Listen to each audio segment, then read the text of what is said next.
Hey there, welcome back. It's time, once again, for the Golden Age of DC Comics 365 Days, where I take this handsome coffee table book, gifted to me almost 2 decades ago by one of my best friends, which has been surfing on every coffee table I've owned since. And I've been reading it and looking at it, and it's been on my coffee table, and people pick it up and thumb through it, and it starts conversations, and it's a good, like I said, it's a good conversation starter. So why not? I mean, I think it makes great content. We're going to talk about comic books for a few minutes, and you're more than welcome to chime in, leave a comment or a question, and you know what?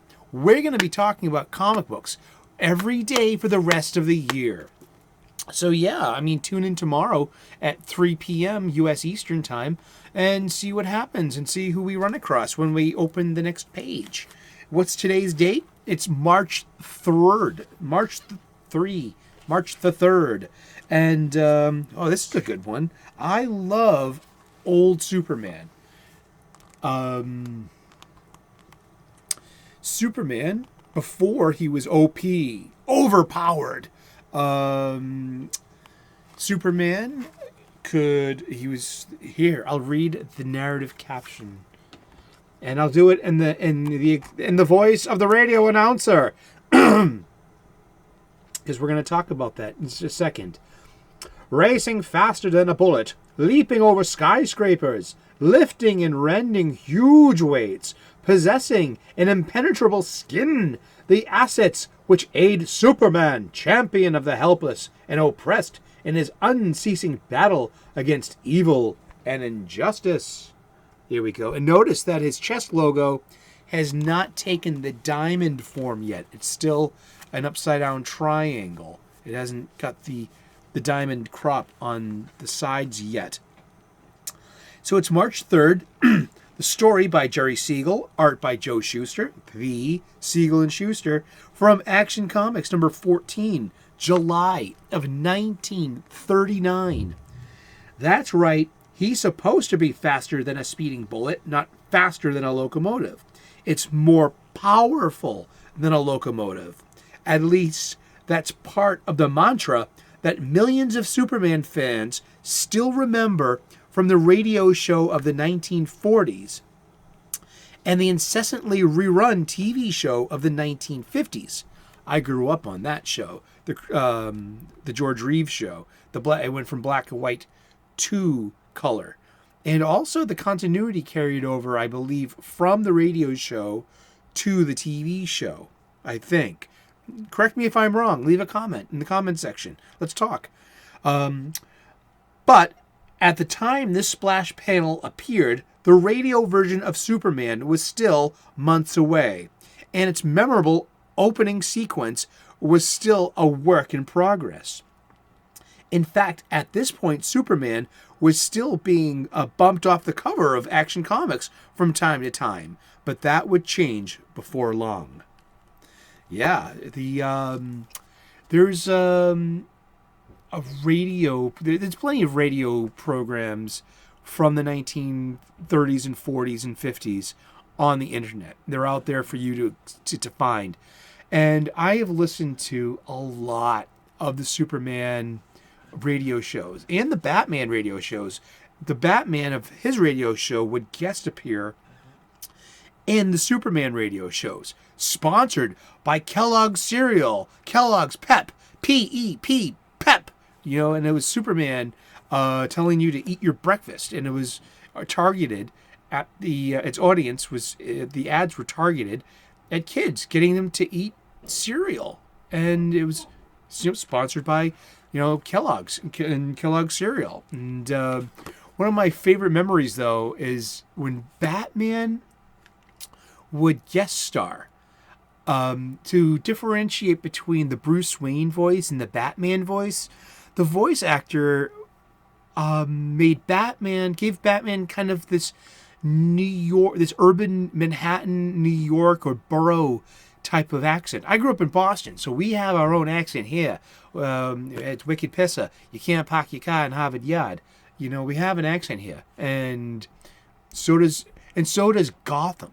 So this guy played Batman with this Gotham accent. And I always thought that was like really endearing, and it was my favorite part of that, because why wouldn't Batman try to sound different than Bruce Wayne? And Batman being a Gotham entity, why wouldn't he not talk like an urban Gothamite? And also another fellow Gothamite that shared the same fictional city and the same publication time was Green Lantern, Alan Scott. His best friend, mascot or sidekick, was a Gothamite, a real, neighborhood kind of guy named Doiby Dickles.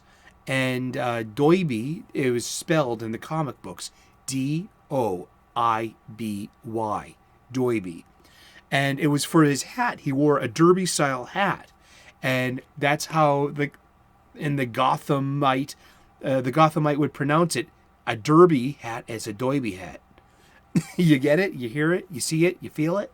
Well, they would put that across in the many voice inflections and the many actors in these radio plays. And but it would always be interesting to hear the mild-mannered Clark Kent turn into Superman, with the changing of the pitch. And yeah, these old radio plays, they're really fun.